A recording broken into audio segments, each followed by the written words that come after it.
ಅನಿವಾಸಿ ಕನ್ನಡಿಗರ ಸಚಿವಾಲಯವನ್ನು ಅನೌನ್ಸ್ ಮಾಡಿ ಆಗಿದೆ ನಮ್ಮ ಮಾನ್ಯ ಮುಖ್ಯಮಂತ್ರಿ ಅವರು. ಸಚಿವ ಸ್ಥಾನಕ್ಕಾಗಿ ನಮ್ಮ ಯೋಗ್ಯ ವ್ಯಕ್ತಿ ಅಂದರೆ ಅದು ಆರತಿ ಕೃಷ್ಣರವರು ಶುಭ ವಾರ್ತೆಯನ್ನು ಕೊಟ್ಟಿದ್ದಾರೆ. ಆರತಿ ಬೇಕು, ಆರತಿ ಬೇಕು, ಆರತಿ ಬೇಕು. ಅನಿವಾಸಿ ಕನ್ನಡಿಗರ ಕನಸನ್ನು ನನಸು ಮಾಡಬೇಕಾಗಿ ನಾವು ಎಲ್ಲರೂ ಸೌದಿ ಅರೇಬಿಯಾದ ಪರವಾಗಿ ರೊನಾಲ್ಡ್ ಕೊಲೋಸ್ ಅವರ ನೇತೃತ್ವದಲ್ಲಿ ನಾವು ಇಲ್ಲಿ ಬಂದಿದ್ದೇವೆ.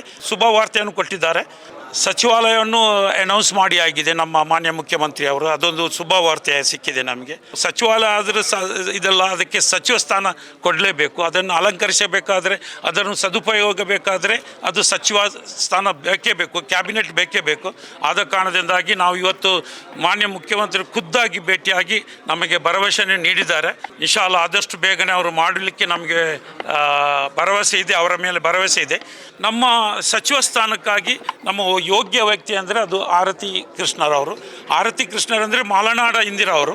ಆದ ಕಾರಣದಿಂದಾಗಿ ಎಲ್ಲರ ಕಷ್ಟ ಸುಖಕ್ಕೆ ಸ್ಪಂದಿಸುವವರು. ಅದು ಅಲ್ಲದೆ ಅವರು ವಿದ್ಯಾವಂತರು ಹಾಗೂ ಒಳ್ಳೆಯ ಒಂದು ಪರಸ್ಪರ ಅನುಭವಿ ವ್ಯಕ್ತಿಯಾಗಿದ್ದಾರೆ. ಆದ ಕಾರಣದಿಂದಾಗಿ ನಾವು ಅವರನ್ನು ಸಚಿವ ಸ್ಥಾನ ಕೊಟ್ಟು ಅವರಿಗೆ ನೀವು ಅವರನ್ನು ನೇಮಿಸಬೇಕಾಗಿ ನಾವು ಸೌದಿ ಅರೇಬಿಯಾದ ಪರವಾಗಿ, ನಮ್ಮ KNRI ಪರವಾಗಿ ಹಾಗೂ ಸಮಸ್ತ ಕನ್ನಡಿಗರ ಅನಿವಾಸಿ 30 ಲಕ್ಷ ಕನ್ನಡಿಗರ ಪರವಾಗಿ ನಾವು ಒಗ್ಗಟ್ಟಾಗಿ ಬಂದು ಆರತಿ ಕೃಷ್ಣರವರು ನಮ್ಮ ಸಚಿವರಾಗಿ ಬರಬೇಕಾಗಿ ನಾವು ಎಲ್ಲರ ಪರವಾಗಿ ನಾವು ಕೇಳಿಕೊಳ್ತಾ ಇದ್ದೇವೆ.